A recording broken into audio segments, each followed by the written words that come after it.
Please be ready for a dictation of exercise 9 and 10 from the February 2021 issue of Progressive Magazine. 5 seconds. Start. We are lucky in having this centenary of the posts and telegraphs soon after having celebrated the centenary of the Indian Railways. It is on occasions like this that one gets an opportunity of looking back and assessing the past achievement and also planning for the future. It is indeed gratifying that these important occasions have synchronized with our 5-year plan. You will agree that correct stock taking is the essential prerequisite of sound planning, and I do not think anything could make for sounder planning in the field of posts and telegraphs than the celebration of this centenary and organizing this exhibition. In the context of scientific progress and amenities of modern life, we are accustomed to think of India as a young country. The fact that we became masters of our affairs at home only 6 years ago tends to confirm this impression.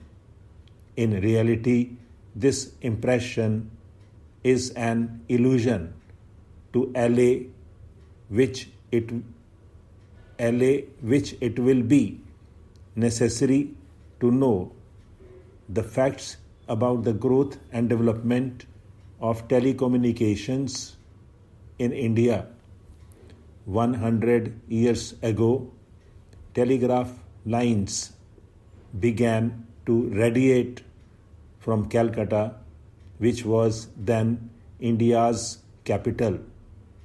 Actually, the beginning had been made in this direction 14 years earlier in 1839, when an Englishman, Dr. Smith, completed on his own and without official assistance about 21 miles of telegraphic lines proceeding from Calcutta in the direction of Diamond Harbour.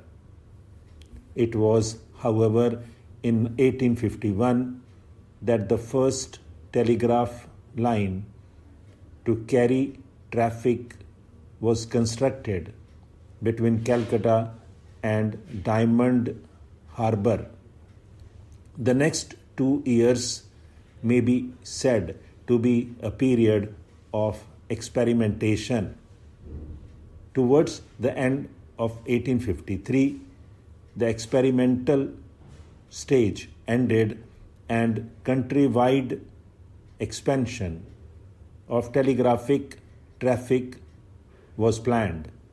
The first line to be taken in hand was between Calcutta and Agra in November 1853. Since then, our telegraph services have gone on expanding in all directions. There are not many countries in the world which could trace back the history of their channels of communications so far back.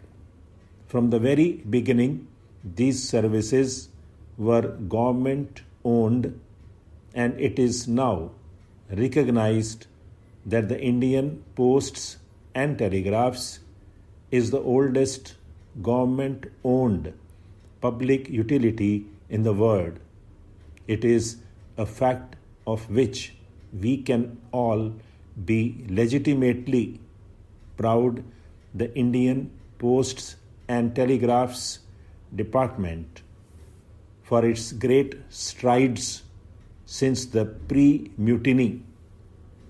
Since independence, great progress has been made in the field of posts and telegraphs.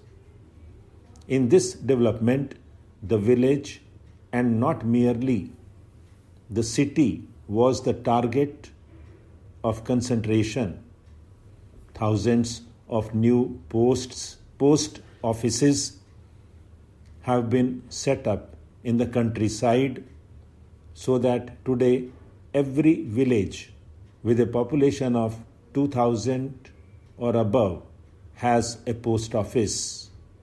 The Communication Ministry's target is to bring the post office within 3 miles of every Indian, irrespective of the remoteness of his village.